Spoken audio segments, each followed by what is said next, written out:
Before we get started, a quick favor. If you enjoy what follows, consider hitting that like and subscribe button. It genuinely makes a difference. Thanks for that. Across the stars, a single sound had become something every civilized species dreaded. It wasn't the soft giggling of Veltari traders, nor the clicking, rattling amusement of the Koran collective minds. It was a low, harsh chuckle, the kind that escaped a human throat when he stumbled upon something he found grimly funny while drifting through the empty dark. That sound alone was enough to send entire battle fleets scrambling for new headings, to transform formal negotiations into outright capitulations, and to remind every race in known space exactly why they had once tried so hard to erase his kind entirely. His name had been Thomas, though by now nobody used it. Those who'd survived simply called him the Human, as though he were the sole representative his species had ever produced. Its beginning and its end rolled into one. In many ways, that wasn't far from the truth. The Galactic Concordat had carried out their campaign of annihilation with brutal efficiency. Every human-settled world had been incinerated, every transport carrying colonists had been blown apart, and every outpost, lab, and isolated mining camp had been wiped from existence, leaving nothing but ash and grief in their wake. The Concordat had chased his people across 1,000 light-years of space, fueled by a dread that had escalated from mere gossip into a coordinated act of genocide. Humans, they claimed, were simply too volatile, too erratic, too inclined to shatter the long-standing agreements that kept the galaxy from collapsing into chaos. The only solution, in their eyes, was to eliminate the threat before it could spread its disorder to everyone else. For 3 full years, the Concordat had been confident their mission was complete. Meanwhile, Thomas drifted in the pilot's seat of his vessel, if vessel was even the right word anymore. What had once been an ordinary human survey ship had, after years of relentless retrofitting, become something else entirely. Part battlecruiser, part research lab, part memorial to 7 billion lost souls. The hull was a patchwork of scars layered over older scars repaired again and again until its original shape was nearly unrecognizable. And yet, it still flew. More importantly, it still had teeth. The bridge sat quiet, the only noises coming from the steady murmur of life support systems and the occasional ping from his sensors. He'd grown used to being alone.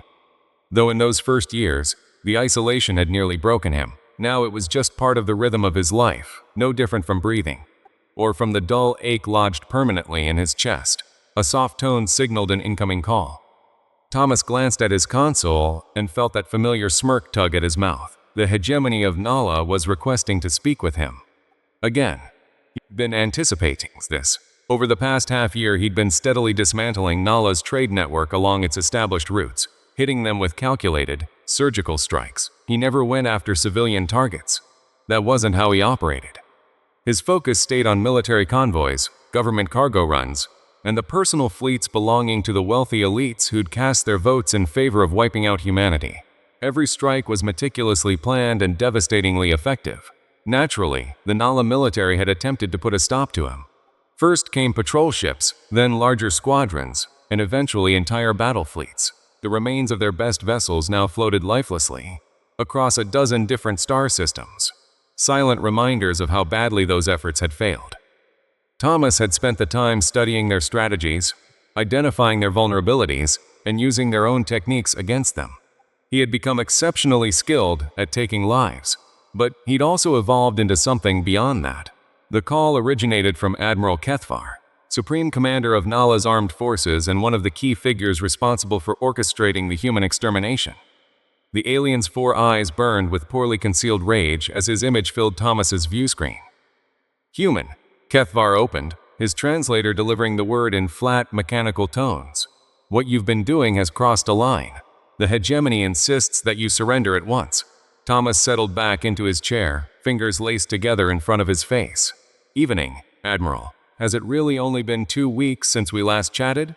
You look thinner. The stress diet treating you well? The alien's mandibles snapped together in irritation. You will halt your attacks immediately and hand yourself over to Concordat authorities for judgment, or we will be compelled to escalate. Escalate? Thomas arched an eyebrow. Beyond genocide? Now that's ambitious of you, Admiral. Go on. I'm curious what you've got planned. Kethvar's image leaned in closer, the picture flickering slightly. We're aware of the colony ship. Thomas froze. For the first time in what felt like months, Something other than detached amusement crossed his face. What colony ship? The Aspiration. Our records show it slipped past the Purge, carrying more than 40,000 human civilians out toward the rim. Our scouts have its position right now.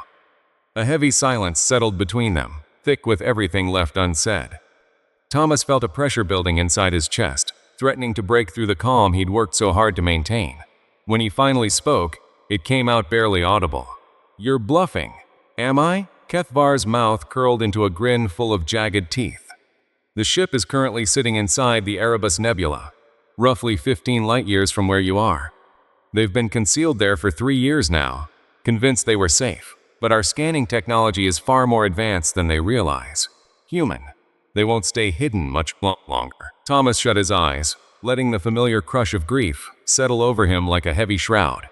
He'd spent years chasing down every rumor, every faint signal, searching for any sign that someone, anyone, from his people had survived. There had been nothing, no transmissions, no traces, not a single confirmation that he wasn't entirely alone. He had come to terms with that, accepted that he alone carried the weight of remembering. But if Kethvar was telling the truth, "What's your demand?" he asked. "Surrender and they live. Keep up this campaign of yours, and we'll finish the job we started. The decision is yours to make." Thomas opened his eyes and held the alien's gaze for a long moment. Then, slowly, he started laughing. It wasn't the dark, bitter laugh that had become his trademark across the galaxy. This was something deeper, fuller, tinged with a strange, almost terrifying delight. "Admiral," he said, brushing tears from his eyes, "you've just made the single worst decision your entire species has ever committed." The connection cut, leaving Thomas alone with his thoughts and the silent stars outside. He sat motionless for several minutes, letting everything sink in.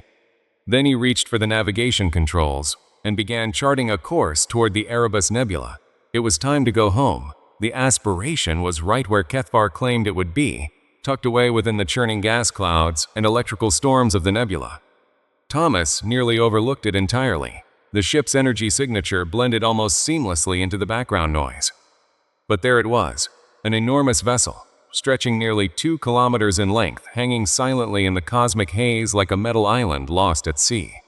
Thomas guided his ship toward the colony vessel's docking bay, and as the airlock began cycling open, a strange feeling washed over him. It had been so long since he'd breathed air shared by other people, so long since he'd heard another human voice speaking his native language. For a brief moment, he wondered if this was all some elaborate fantasy his exhausted mind had conjured up after years of solitude. Then the inner hatch slid open, and he found himself standing face to face with Captain James Morrison, commanding officer of the Aspiration. Morrison looked older than Thomas remembered. His hair had turned gray, his face etched with the strain of 3 years spent in hiding. But his eyes were still bright, still alert, and they widened with sudden recognition the moment he saw who was standing before him. "Thomas Harry," Morrison said, his breath catching. "God, we thought you were gone." "I was," Thomas answered. "For a while anyway." They pulled each other into a tight embrace. Two people who had lived through the destruction of their entire species. Thomas could feel Morrison shaking against him and realized the captain was weeping. He held the older man steady until the trembling subsided, then stepped back to meet his eyes. "How many of us are there?" 43,412. Morrison answered immediately. "We pulled together everyone we could when the attack started. Mostly kids, some scientists, a handful of military personnel. We've been hiding out here ever since, trying to figure out our next move." Thomas nodded slowly. 43,000, a tiny fraction of what had been lost. But it was something. It was proof. It was hope. "The Concordat already knows you're here," he said. "They told me they'd destroy this ship if I didn't turn myself in." Morrison's jaw tightened. "Then we fight. We've been getting ready for exactly this scenario since we arrived. The ship's armed, and our people are prepared." "No." Thomas shook his head. "You can't go toe-to-toe with them. Not openly. They'll throw everything they have at you. And 40,000 people don't stand a chance against the full might of the Concordat. But there's another option." He told Morrison everything. The years he'd spent waging guerrilla warfare, the fleets he'd dismantled, the fear he'd spread across the galaxy. He laid out his tactics, his reasoning, his total commitment to making every species responsible pay for what they'd done. Morrison listened without interrupting, his face growing more and more troubled as the story unfolded. "Thomas, the captain said once he'd finished. "What you've turned into. This isn't what we were fighting for. This isn't humanity. Humanity's gone," Thomas said flatly. "Everything we used to stand for burned along with our worlds. The only thing left now is justice. Is it justice, or is it just vengeance?"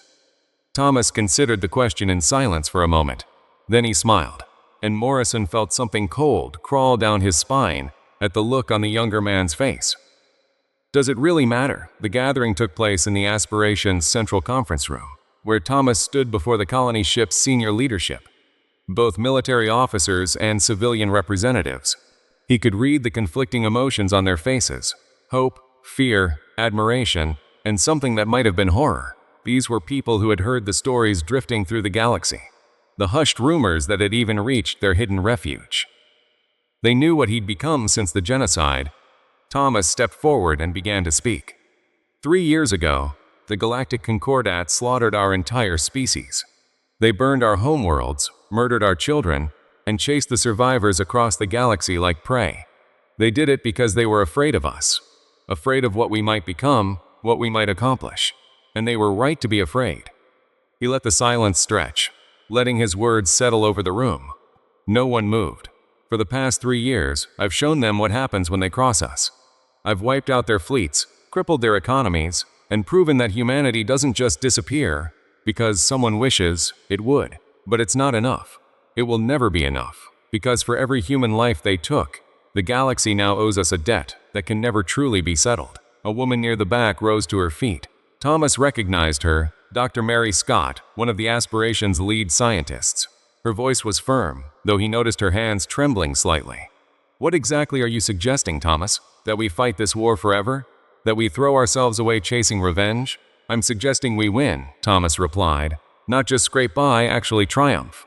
These species think they can hide behind the excuse that genocide was necessary for galactic stability. I intend to prove them wrong." Another voice cut in. Commander David Park, the ship's tactical officer. "The Concordat controls thousands of worlds and millions of ships. Even if we somehow match their numbers, we'd still be outmatched 1,000,000 to 1. It's not feasible." Thomas smiled. "You're still thinking like a human from before the war, David. Thinking about fair fights, honorable combat. But the Concordat threw away any right to honor the moment they chose: extermination. They've actually taught me a lot about how power really works out here." He crossed to the room's main display and brought up a holographic star map. Glowing lights traced out the borders of a dozen major powers, their territories overlapping in tangled patterns. "The Concordat isn't really a single government," Thomas continued. "It's a coalition held together by shared fear and economic dependency. Every member species has its own agenda, its own vulnerabilities, its own rivals. They banded together against us because we threatened the status quo. But that very same status quo is now their greatest weakness." Dr. Scott frowned. "I'm not following." "This galaxy has enjoyed 2 centuries of peace," Thomas explained. "Stable, predictable, stagnant. Every species out there has gone soft, complacent. Their militaries exist more for parades than actual combat.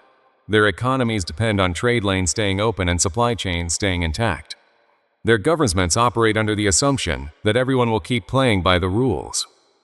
He gestured toward the star chart, and red markers began appearing across the displayed territories. "But what happens when someone stops playing by the rules? When the trade routes turn into killing fields? When supply ships start vanishing without a trace? When the comfortable civilized galaxy they've built starts falling apart at the seams?" The room sat in stunned silence as the weight of his words landed. Commander Park spoke first. "You're describing total economic warfare, tearing apart their entire infrastructure." "It's bigger than that," Thomas said. "I'm talking about psychological warfare on a galaxy-wide scale. For 3 years, I've been probing their reactions, identifying their vulnerabilities, mapping out exactly what scares them. The Concordat species aren't fighters. They're administrators and traders who pay other people to do their fighting. Take away their hired muscle, threaten their bottom line, and they'll turn on each other like a pack of starving animals." Dr. Scott shook her head. "Even assuming that works, it would take years. Decades, even. We'd be locking ourselves into a never-ending conflict, would we?" Thomas countered. "Or would we be guaranteeing that humanity actually has a future? That our children get a real place in this galaxy?" He shut down the star chart and turned to face the assembled leadership, His expression was calm, almost serene, but his eyes carried an intensity that made several people instinctively take a step back. "The Concordat made their decision when they chose to wipe us out," he said quietly. "They chose fear over peaceful coexistence, genocide over diplomacy. They opened a door that can never be shut again. The only question left is whether we walk through that door on our own terms, or whether we hide in the shadows waiting for them to finish what they started." Captain Morrison rose slowly from his seat. "And if we say no? If we decide vengeance isn't worth becoming the very thing we hate?" Thomas was quiet for a long moment. When he spoke again, his voice had softened, almost gentle. "Then you all die anyway. Because the Concordat will never stop coming for us, never stop fearing us. We're a living reminder of the worst thing they've ever done, and they won't rest until that reminder is gone for good." The silence that followed felt absolute. Thomas could see the internal struggle written across every face in the room, the war between moral conviction and the harsh logic of survival. He understood that hesitation intimately. He'd felt it himself in the early days after the genocide, but that hesitation had died along with his home world, consumed in the fire of total loss. Finally, a young man near the front spoke up. Thomas didn't recognize him, but his uniform marked him as a junior officer. "What do you need us to do?" Thomas's smile widened, and this time there was real warmth behind it. "First, survival. The Concordat knows your location, which means this hiding spot is no longer safe. We need to relocate the aspiration somewhere they'll never find. Once that's done, the real work begins." "Which is?" someone asked. "We turn their own playbook against them. The Concordat succeeded in their genocide by attacking without warning, targeting civilians, and showing zero mercy. They threw out every rule of warfare, every principle they claimed to hold sacred. So we give them the same treatment back." Thomas walked over to the viewport and gazed out at the swirling colors of the nebula beyond. "But we don't stop at copying their methods. We improve on them. We become everything they were afraid we'd turn into. And then we go further still. We remind them exactly why they feared us in the first place." He turned back to face the room, his smile growing wider. "We make them beg." Relocating the aspiration took 6 full days. Thomas insisted on personally supervising every detail of the operation, from choosing the new refuge to coordinating the supply runs that would keep the colony ship running. The years he'd spent waging a one-man war had taught him patience, but they'd also taught him the importance of meticulous planning. The new hideaway was situated deep in the void reaches, a stretch of space so barren and lifeless that even the most desperate scavengers steered clear of it. Tucked among the gravitational chaos surrounding a dead star system, the aspiration could remain undetected for years. Thomas had pre-positioned supply depots and automated defense installations throughout the area, effectively turning the entire system into a fortress capable of withstanding anything short of a full-scale Concordat invasion force. But even while protecting the survivors, Thomas's mind was already moving toward his next steps. Learning that 40,000 humans were still alive had changed everything for him. He was no longer simply a lone avenger settling personal scores. He had become the protector of his species' future, and securing that future demanded more than just survival. It demanded victory on the 7th day. Once the aspiration had settled into its new hiding place, Thomas met privately with Captain Morrison in the colony ship's botanical garden. This artificial ecosystem represented a small triumph of human engineering, a living memory of the worlds they had lost. Earth trees grew side by side with flowering vines from Nova Pacifica, while streams of recycled water carried sounds reminiscent of home through the carefully tended landscape. Morrison was kneeling beside a bed of roses when Thomas approached. The older man glanced up, dirt still on his hands. "I used to have a garden just like this back on Kepler Station," Morrison said quietly. "My wife adored roses. She always said they reminded her of her grandmother's farm on Earth." "What happened to her?" Thomas asked. "Same as everyone else." Morrison's voice remained steady, but the pain in his eyes was unmistakable. "The Niler struck Kepler Station on the 2nd day of the purge. Called it a military target, a strategic necessity." Thomas nodded. He'd read the reports, seen the casualty numbers. Kepler Station had been home to more than 2 million civilians when the Niler fleet arrived. Not one of them had survived. "I still dream about her sometimes," Morrison continued. "We're back in the garden together, and she's teaching me how to properly prune roses. She always said I was too rough with them, that they needed a gentle touch. In the dreams, I finally understand what she was trying to tell me. He stood and wiped the soil from his hands. Then I wake up, and I remember where we are, what we've lost, what we've turned into. Thomas stayed quiet for a moment, watching a butterfly, one of the few Earth species they'd managed to preserve, drift among the flowers. Do you regret surviving? Sometimes, Morrison admitted. It would have been simpler to die with everyone else. Cleaner. But then I look at the kids we managed to save and I remember why we're still here. Someone has to keep the story alive. Someone has to remember. Is that enough, though? Just remembering? Morrison looked at him sharply. What are you getting at? I'm saying that memory without action is just a slower kind of dying, Thomas said. The Concordat is counting on us to quietly disappear, to become a footnote in galactic history books. They want us to spend whatever time we have left mourning the past instead of building something new. And what future are you planning to build, Thomas? One stacked on top of our enemies' corpses. Thomas turned away from the roses, looking out through the garden's transparent dome at the field of stars beyond. I'm planning to build the future we deserve, one where we never have to hide again, one where the word human commands respect instead of inviting slaughter. We get there through fear, through strength, by proving that actions carry consequences, even on a galactic scale. He faced Morrison again. The Concordat made their choice 3 years ago. Now they have to live with what that choice cost them. Morrison sighed.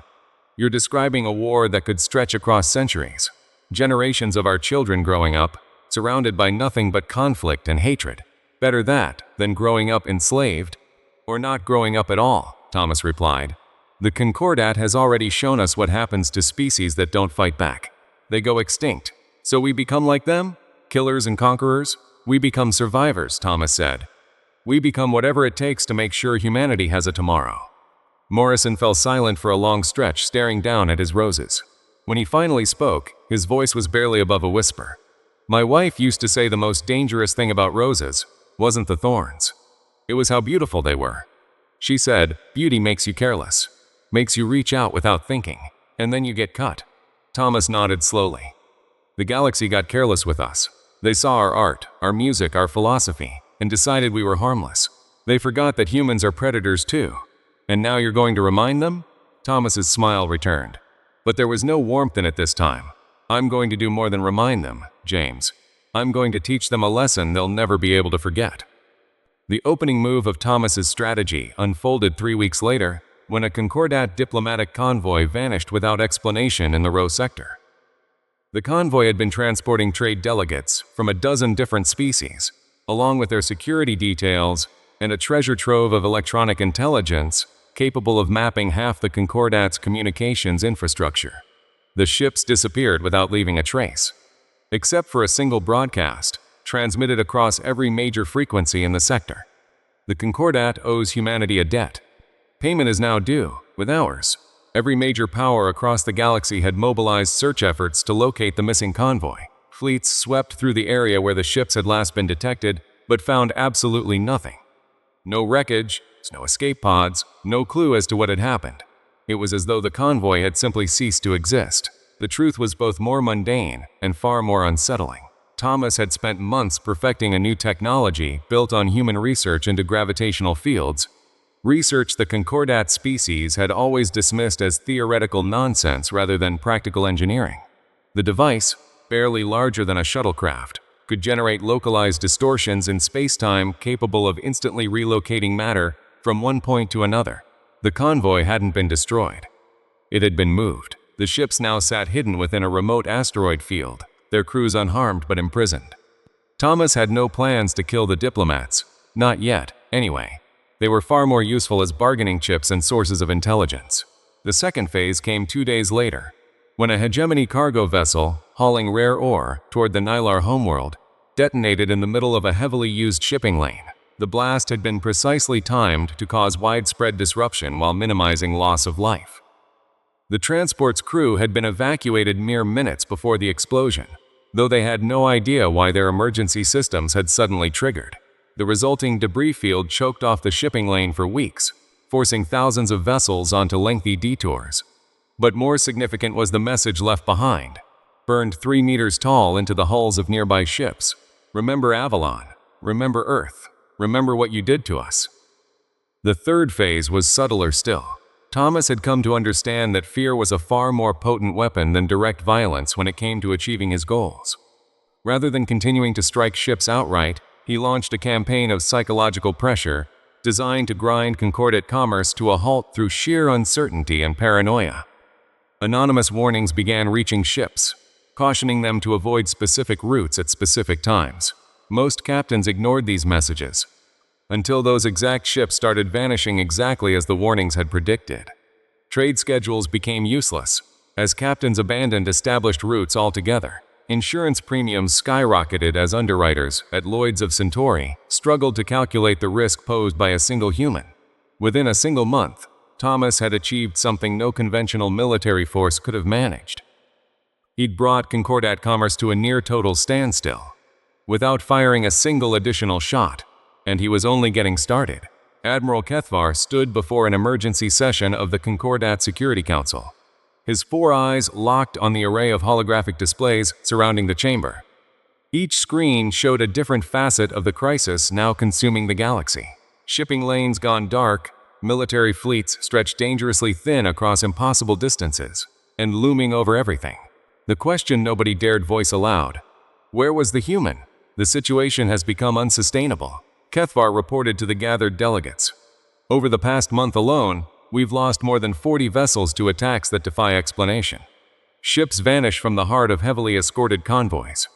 Cargo transports explode with no warning. Trade routes that have remained secure for centuries are now considered too dangerous to risk. Chancellor Vex High of the Carithian Assembly raised one of her several arms. Have we identified any pattern to these attacks? Any way to anticipate where the human will strike next? Nen, Kethvar admitted, clearly reluctant. The strikes appear random on the surface, but they're achieving a very deliberate result. Concordat commerce has dropped by 70% over the last month. Multiple member worlds are already reporting supply shortages. If this continues unchecked, we're looking at full economic collapse within a year. Minister Zoltar of the hegemony of Nalar clicked his mandibles sharply. One human, one ship. How is a single individual bringing our entire civilization to its knees? Because he's not fighting like a human, Kethvar replied. He's fighting like something else entirely. Something that understands our weaknesses better than we understand them ourselves. The chamber fell into uneasy silence as everyone absorbed the implications. For over 2 centuries, the Concordat had preserved peace through a delicate balance of economic interdependence and military deterrence. No single species could afford to disrupt that balance without facing retaliation from all the others combined. But Thomas wasn't playing by that rulebook. He wasn't interested in seizing territory or making political demands. He was simply, methodically dismantling the foundations of their civilization, one ship at a time. What about the colony ship? Asked Ambassador Rethko of the Centauri Trade Federation. Have we managed to locate the human survivors? Kethvar's expression darkened further. Our scouts located the nebula where they'd been hiding, but the ship was already gone. They vanished as thoroughly as their protector. Then we have no leverage. Nah. And even if we did, I'm not convinced it would help. Our intelligence indicates the human has moved well beyond simple revenge. He's now operating with a strategic objective that extends far beyond merely protecting his species' survivors. Chancellor Vex High leaned forward. What kind of objective? The systematic dismantling of Concordat civilization. The words hung heavy in the air. No one spoke for several long moments, each delegate lost in their own grim calculations. Eventually, Minister Zoltar broke the silence. Recommendations? Kethvar brought up another display, this one showing the deployment of Concordat military forces across the galaxy. Red zones marked the locations of confirmed human attacks. Blue zones indicated their own fleet positions. We have 3 viable options, he said. First, we continue our current approach of reactive defense, spreading our forces thin across every possible target, and hoping for luck. That clearly isn't working, Ambassador Rethko observed. No, it isn't. Second option, we consolidate our forces around a handful of key systems and abandon the rest to whatever fate awaits them. We protect what we can and accept the losses elsewhere. That means abandoning millions of our people to this madman.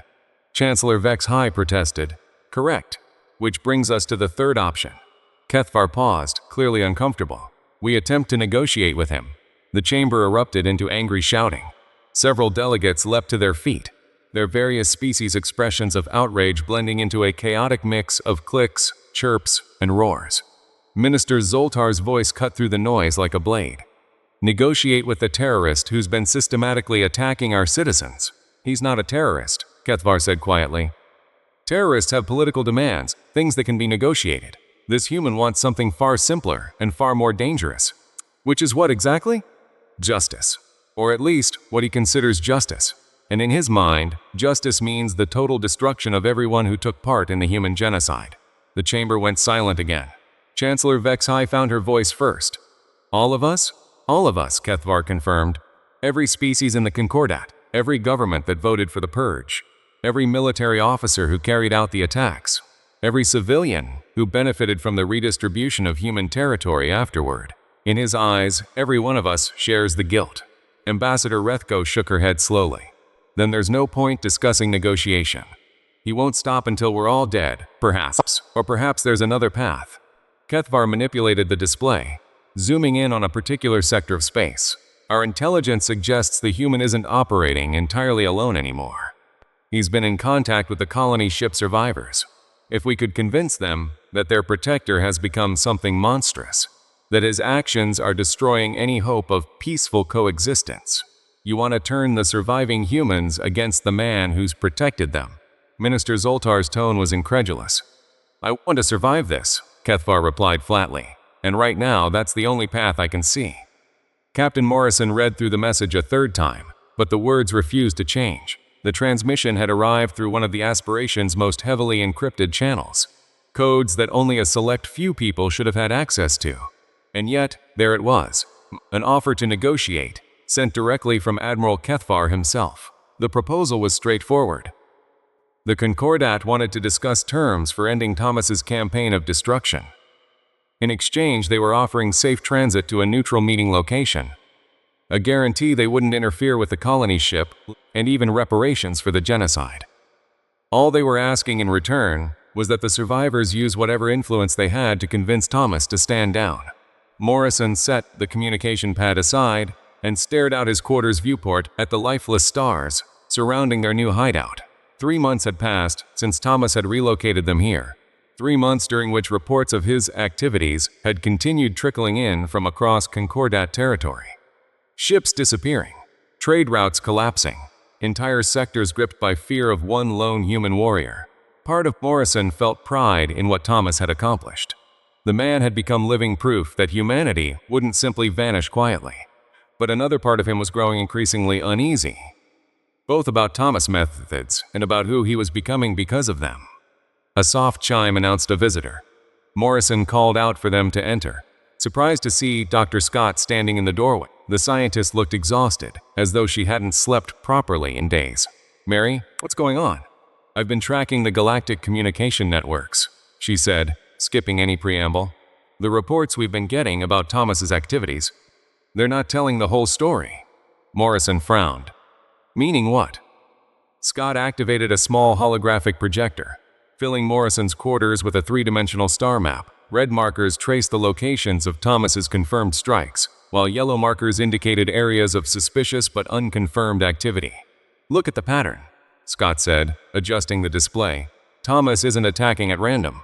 He's following a deliberate strategy. Hitting systems in a very specific order. What kind of order? He's working inward, from the outer rim, toward the core worlds of each Concordat species. But he's not just disrupting trade. He's mapping out their defenses, testing reaction times, identifying weak points. Morrison studied the projection more closely. You think he's setting up for something bigger? I think he's preparing for the systematic conquest of Concordat space. Not destruction. Conquest. He's positioning himself to become the dominant military power in this entire region of the galaxy. The implication landed on Morrison like a punch to the gut. My God, if you're right, if I'm right, then Thomas isn't trying to save humanity anymore. He's trying to replace the Concordat with something worse. A human empire built on terror, held together by fear. Morrison sat in silence for a long moment, absorbing what Scott had shown him. Finally, he looked up. How confident are you in this assessment? 80%, maybe higher. Scott shut off the display. James, we need to stop him. Before he goes somewhere we can't bring him back from, and how exactly would we manage that? Thomas has become the most dangerous individual in the entire galaxy. He's not going to listen to moral arguments about the path he's on. Scott handed him the communication pad containing Kethvar's offer. We accept it, we meet with the Concordat, and we work together to find some way out of this that doesn't end with the systematic destruction of galactic civilization. You're asking us to betray him? After everything he's done to keep us alive? I'm asking us to save him, Scott replied, and to save the galaxy from him too.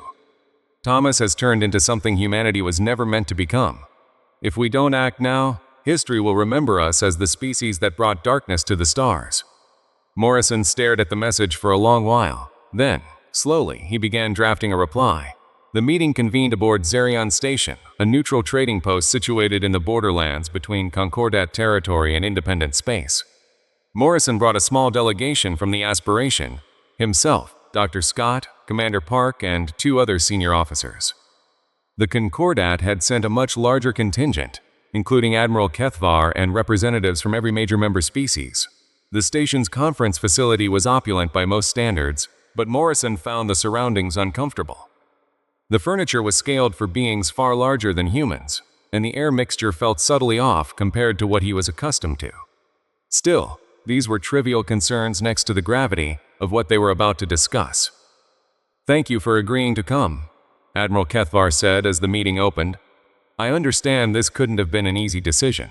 Morrison nodded curtly. We're here because we believe there has to be a better path than endless war. But let's be clear from the start. We're not here to surrender, and we're not here to betray Thomas Harry. We're looking for a solution that works for everyone involved. Understood? Perhaps you could start by telling us about the human's current mental state. Our analysts believe he may have moved past rational thinking entirely. Dr. Scott leaned forward. Thomas isn't insane if that's what you're implying, but he's become something I'm not sure we can still call human. The genocide changed him in ways that go far beyond ordinary trauma. He's become a living embodiment of vengeance itself.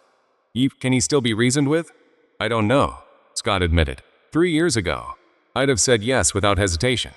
Thomas was one of the most level-headed officers we had, someone who genuinely believed in diplomacy and peaceful resolution.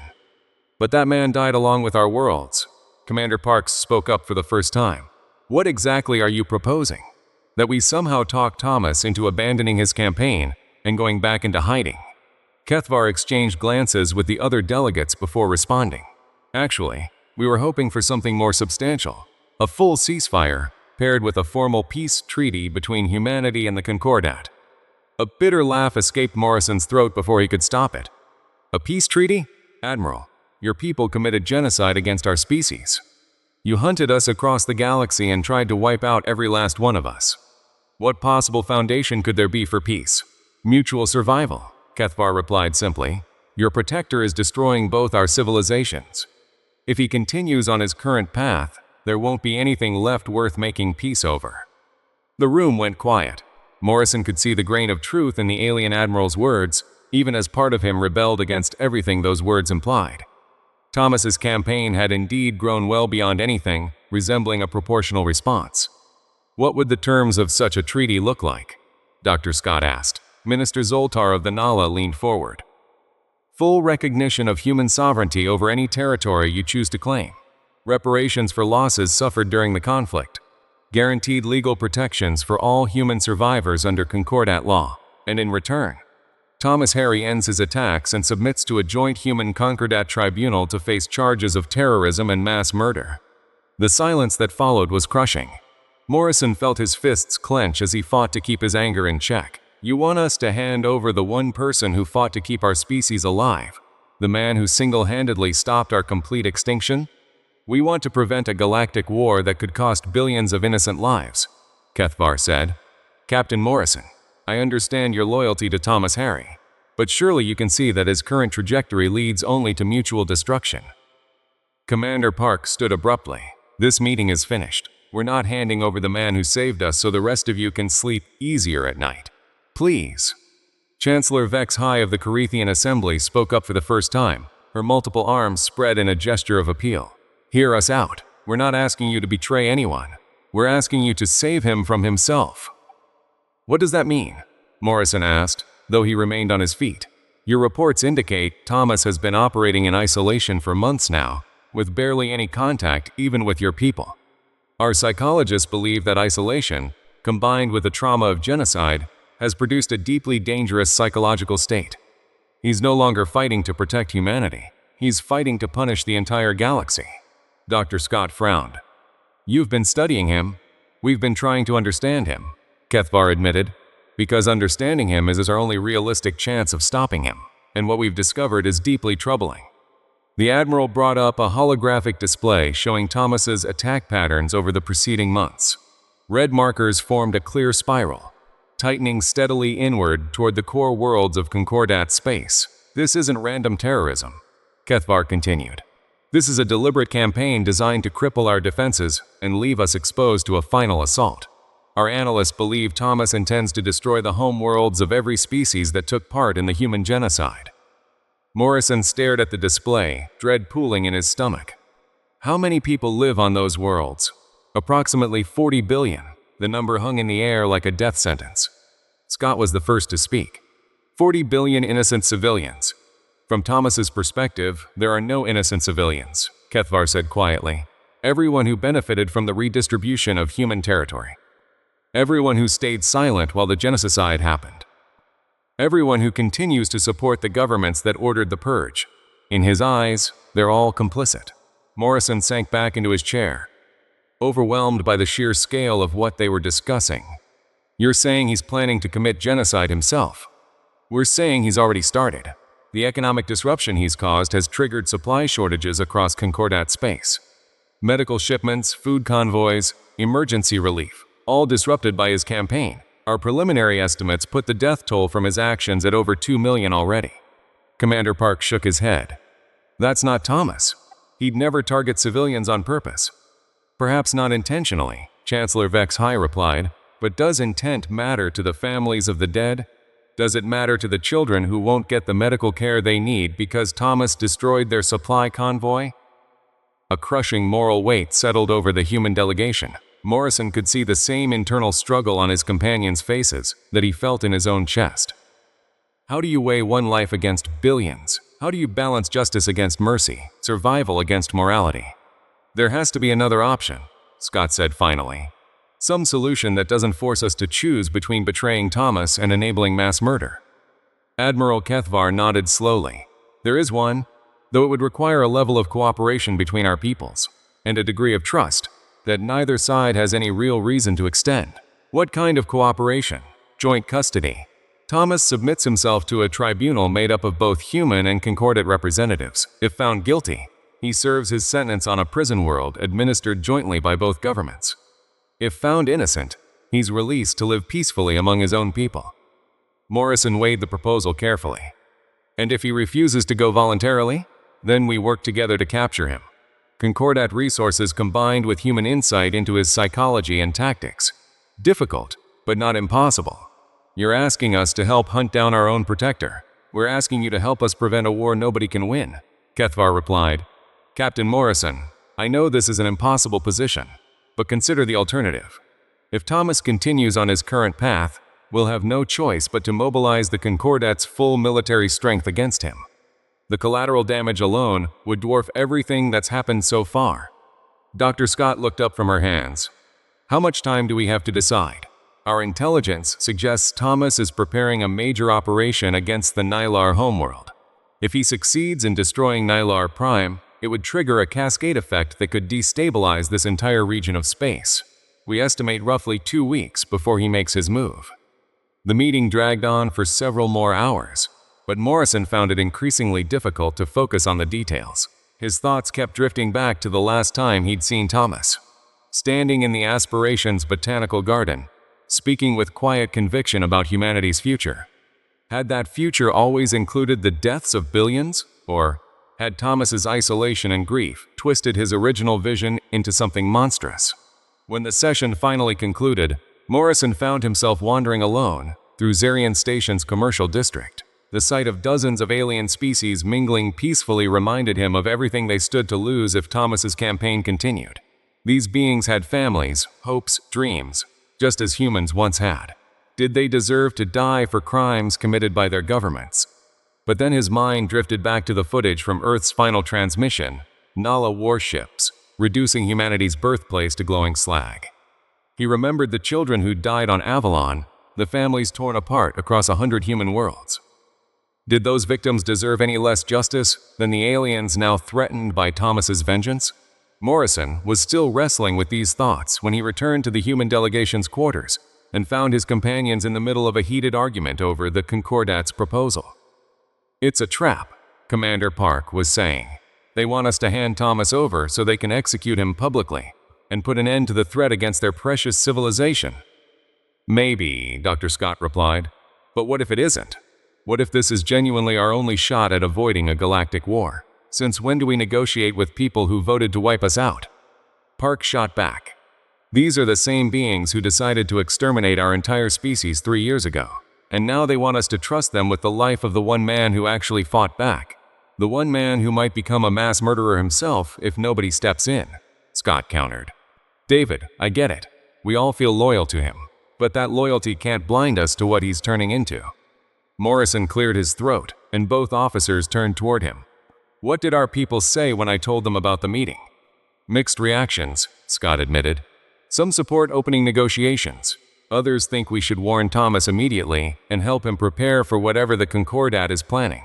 And the children, what do they think?" Park's expression softened. "They don't understand why their protector has to be anyone's enemy. They just want to go home." Morrison nodded slowly. The children, 40,000 young humans who had never known anything but exile and fear. What kind of future were they building for those kids? One where they grew up hating every non-human species in the galaxy? One where the word human became synonymous with terror and mass murder? "Mary," he said finally, "show me those attack patterns again." Scott reactivated her projector, and the star chart once again filled the room with its grim display.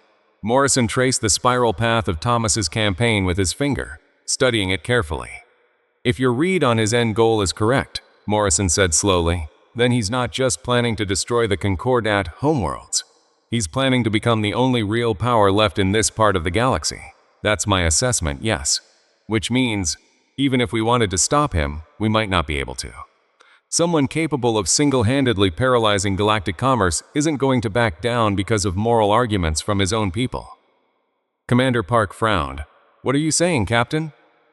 Morrison stared at the holographic display for a long moment. When he finally spoke, his voice was heavy with resignation. "I'm saying maybe the Concordat is right.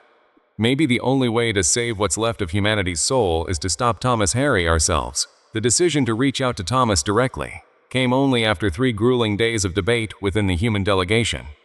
In the end, it was Dr. Scott who persuaded Morrison that, at the very least, their protector deserved a chance to explain himself before they took any step that couldn't be undone. The message went out through one of the aspiration's most secure channels, encrypted with codes that only Thomas would recognize. It was short and to the point. They needed to meet, urgently, to discuss the future of their species. Thomas's reply arrived within hours, accompanied by coordinates for a rendezvous in the Sigma Draconis system. Morrison felt a strange mix of relief and dread, reading the brief response. Relief that Thomas was still willing to talk. Dread over what that conversation might uncover. The trip to Sigma Draconis took 2 days aboard one of the Aspiration's fastest shuttles. Morrison made the journey alone, despite his security chief's objections. This conversation, he felt, needed to happen between 2 old friends, without the weight of formal delegations or military escorts hanging over it. The rendezvous point turned out to be a small asteroid mining outpost, abandoned for decades. Thomas's ship was already there when Morrison arrived, its battered hull gleaming faintly under the light of the system's distant star. The sight of it sent a shiver down Morrison's spine. It looked less like a ship and more like a weapon, covered in modifications and additions that spoke to years of non-stop warfare. He found Thomas waiting in the outpost's old command center, standing before a wall of dead monitors with his back turned toward the airlock. He hadn't changed much physically since Morrison had last seen him. Same lean frame, same sharp eyes. But there was something different about him now, a stillness, almost predatory, like a hunter waiting at rest. "Hello, James," Thomas said without turning. "You look exhausted." "I am," Morrison admitted. "Tired of hiding. Tired of running. Tired of watching our people live in constant fear. And tired of me too, I'd imagine." Thomas finally turned to face him, and Morrison was struck by how empty his expression had become. The great human protector, now an embarrassment to his own species. Is that the gist of it? Is that really what you think this is about? Embarrassment? Thomas's smile carried no warmth at all. I think this is about the meeting you had on Zarian Station 3 days ago. The one where the Concordat asked you to help them capture me, in exchange for a stack of promises they have no intention of keeping. Morrison's heart skipped. How did you? I have eyes everywhere now, James. Their communication networks, their intelligence services, their entire military command structure. I've been inside all of it for months. Did you really think I wouldn't find out about your little diplomatic trip? The casual way Thomas revealed the extent of his surveillance sent another chill through Morrison. If you already knew about the meeting, then you know what they're offering. Peace, recognition, reparations. I know what they're offering, Thomas said. The real question is, do you know what they're actually planning? He gestured toward the bank of monitors, and several flickered to life, displaying intelligence reports, deployment orders, and strategic assessments, all stamped with Concordat security classifications. While you were sitting across the table from Admiral Kethvar, Thomas continued, the Concordat was assembling the largest military force in galactic history, over 10,000 ships, drawn from every member species. Their official objective: locate and eliminate the human terrorists threatening galactic security. Morrison stared at the displays in shock, but they promised that if we cooperated. They lied, James. Same as they lied about respecting human sovereignty. Same as they lied about the purge being a temporary security measure. The Concordat has never negotiated with humanity in good faith, and they never will. The evidence was overwhelming, but Morrison still grasped for some other explanation. Maybe this is just a contingency. Maybe they're preparing for the possibility that talks fail. Thomas laughed, a sound like shattering glass. Look at Monitor 4. Morrison turned and saw what appeared to be a detailed tactical assessment of the Aspiration's new hiding place. Accurate down to the exact locations of the supply caches and defense platforms Thomas had so carefully positioned. They found us, Morrison whispered. They've always known where you were. The only reason they haven't struck yet is because they were hoping to use you as bait to draw me out. Thomas's face hardened. Which, I suppose, they have. The full extent of the Concordat's deception hit Morrison like a physical blow. The negotiations, the offers of peace, the appeals to humanity's better nature, all of it had been an elaborate trap designed to lure Thomas into the open. My God, Morrison breathed. What have we done? You did what you believed was right, Thomas said. You tried to find a peaceful way out of an impossible situation. I don't blame you for that, James. I blame myself for not seeing this coming sooner. Morrison looked up at his old friend, seeing him clearly, perhaps for the first time in months. What are you going to do? Thomas was quiet for a long moment, staring out through the command center's viewport at his battle-scared ship. When he finally spoke, his voice had gone soft, almost reflective. I'm going to do what I should have done from the very beginning. I'm going to end this war. How? By destroying the Concordat homeworlds, by giving the galaxy something far more terrifying than the idea of humans surviving. Thomas turned back to face Morrison, his eyes burning with a cold, unwavering fire. The Concordat made their choice when they decided. Genocide was an acceptable answer to the human problem. Now they get to live with what that choice costs them. Desperation rose in Morrison, a need to somehow reach his friend, to bridge the chasm that had opened between them. Thomas, listen to yourself. You're talking about killing billions of people who had nothing to do with any of this. I'm talking about justice. Long overdue justice. For the 7 billion humans who died screaming under Concordat security measures. This isn't justice. It's revenge. What's the difference? Thomas asked quietly. When an entire species gets murdered, when their children burn alive in their schools, when their homeworlds are turned into radioactive wastelands, what's the line between justice and revenge? Exactly. Morrison had no answer. The moral lines that once separated right from wrong had blurred into a gray space where survival and vengeance had become impossible to tell apart. There has to be another way, Morrison said finally. There was, Thomas replied. It was called coexistence. The Concordat chose extinction instead. Now they're about to find out what extinction actually feels like. Thomas walked over to the command console and began entering a long sequence of codes.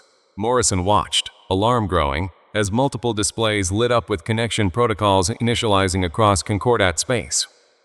"What are you doing?" "Sending a message." "To who?" "Every government, every military command, every civilian authority in Concordat territory." Thomas's fingers moved across the console with practiced precision. "I want them to understand exactly what's coming." The main display filled with a live image of Thomas himself, speaking directly into the communication array. Morrison realized the broadcast was being sent simultaneously to thousands of destinations across the galaxy. "Citizens of the Galactic Concordat," Thomas began, his voice carrying absolute conviction. 3 years ago, your governments decided that humanity posed a threat to galactic security. They were right. Today, you're going to find out exactly how right they were. Morrison watched in horrified fascination as Thomas laid out his ultimatum to the entire galaxy. Total surrender within 72 hours, or systematic destruction, beginning with the homeworlds of every species that had voted in favor of human genocide. No negotiations, no compromises, no mercy. "You have 72 hours to decide," Thomas concluded. "Choose carefully, it'll be your last choice." The broadcast ended, leaving Morrison and Thomas alone in the silence of the abandoned outpost. Morrison could barely process what he'd just witnessed. A single human being had just declared war on the entire galaxy. "Thomas," Morrison said quietly, "you've just signed our death warrant. Every species out there is going to unite against us now. They'll hunt down every surviving human and—" "No," Thomas cut in, "they won't, because they're about to be far too busy trying to survive what comes next." He activated another series of displays, revealing the positions of what looked like hundreds of automated platforms scattered throughout Concordat space. Morrison realized, with growing horror, that Thomas had spent months seeding the galaxy with weapons that could be triggered remotely. "My God, what have you built?" For the first time during their entire conversation, real warmth crept into Thomas's smile. "Insurance, James. Insurance that humanity never faces extinction again, at the hands of people who fear us." Morrison stared at his old friend, seeing both the ghost of the man he'd once known and the shadow of something far more dangerous, standing in his place. "This isn't what we fought for, Thomas. This isn't what humanity stands for. Humanity stands for whatever it needs to stand for in order to survive," Thomas replied.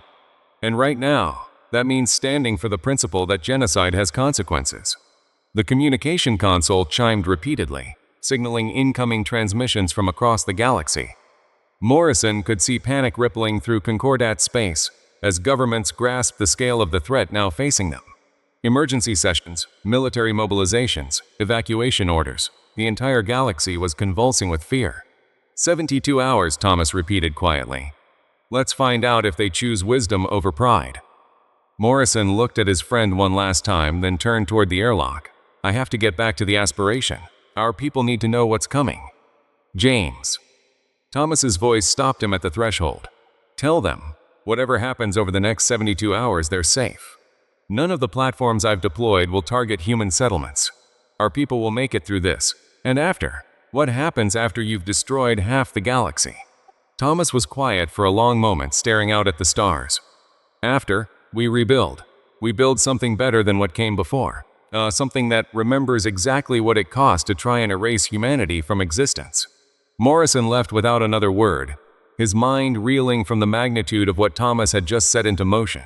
As his shuttle pulled away from the asteroid outpost, he watched Thomas's ship begin to move, heading deeper into Concordat territory to oversee the final stages of his campaign.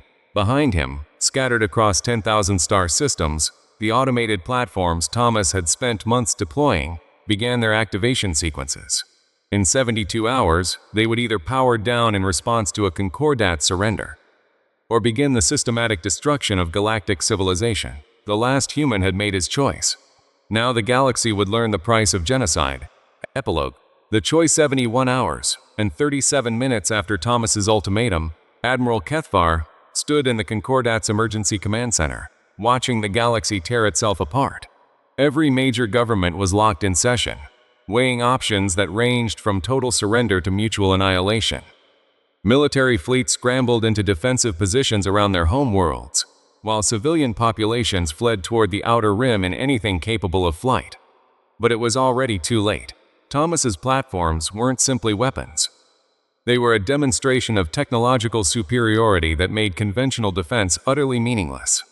The devices had somehow been woven into the fundamental infrastructure of Concordat space itself, making them impossible to detect or disarm without triggering detonation. A handful of test probes had confirmed the horrifying truth. Thomas now possessed the ability to collapse the quantum foundations of entire star systems. "Sir," an aide reported, "we're receiving unconditional surrender offers from 17 member governments. They're accepting Thomas Harry's terms outright." Kethvar nodded grimly. "And the rest?"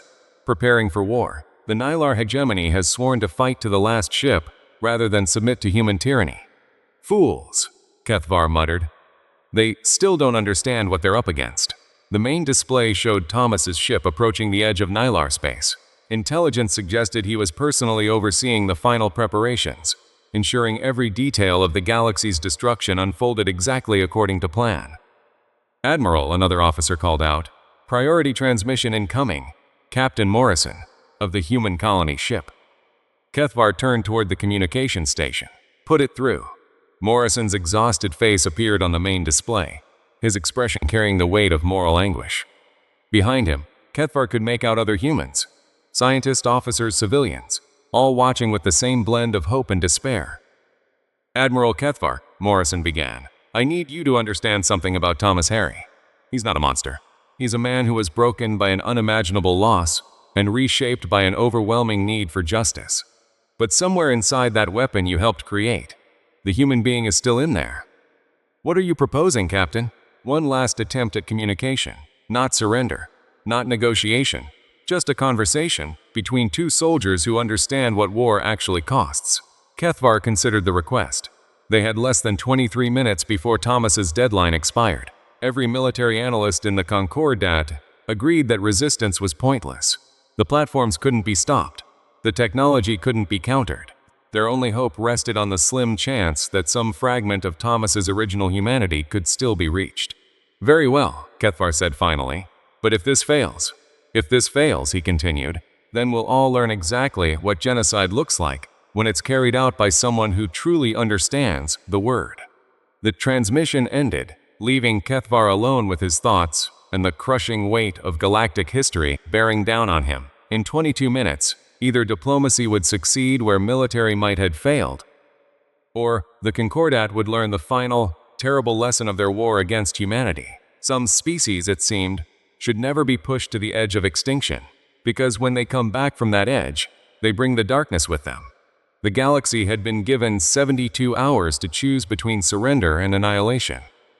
In the end, they chose something far riskier than either. They chose to find out whether Thomas Harry was still human enough to listen.